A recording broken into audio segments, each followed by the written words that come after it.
One of the things you see sort of in old school grilling or barbecue is kebabs. You know, the thing I don't like about kebabs is usually it has more than one thing on it, and they all cook at different times and at different rates.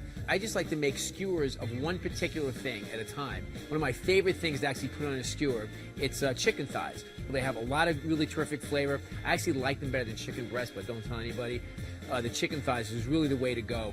All right, first things first, let's talk about the skewers. If you're going to use wooden skewers, you have to waterlog them. This way, it will keep them from sort of burning away. You actually want to soak them for at least 3 or 4 hours. You can soak them overnight. It works totally fine.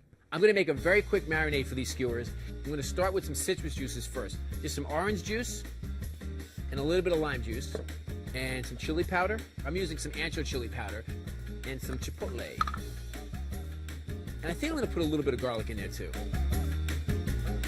I'm going to add a little bit of salt and pepper.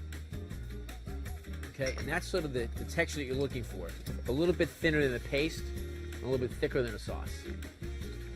Okay, now I use 2 skewers for each chicken thigh, and I go on both sides of the chicken. The reason why I don't just put one and throw it on the grill is because then it actually kind of plumps up like a hot dog. And I want to keep them nice and flat so that they cook very evenly.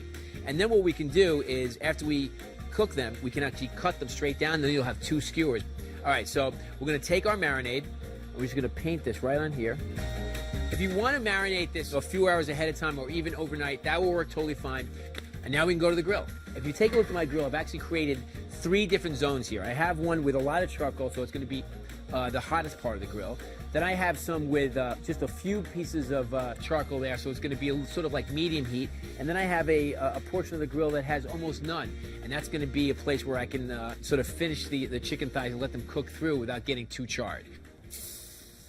That's what you want to hear, that nice sizzle.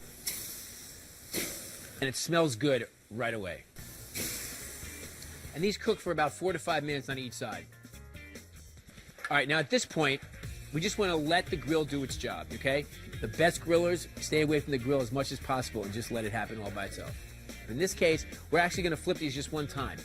Don't forget, the chicken thighs are actually going to take a little bit longer than chicken breast because they're a little bit more moist. They have to cook through, they're juicier, but the results are way worth it. I'm actually going to put a couple of limes on here. We're actually going to grill them because we're grilling. We're addicted to barbecue, so we're going to grill everything we can. And then I'm going to just take a couple of scallions just to give it a little more flavor and just for, good to garnish the plate. Now, how do you know when they're done? That's the question I get all the time. Well, in this case, you want to make sure that these are completely firm. Obviously, we're not cooking chicken anything but all the way through. I feel like they're cooked almost completely through. Maybe this is another minute. So what I'm going to do is actually cover our grill, and I think once the limes are grilled, the chicken will be done. Who's got the cocktail? Chicken on a skewer, it's that simple. A little bit of flavor on there, a few ingredients, throw them on the grill, and your guests are going to be happy. And this isn't even the main course. Delicious.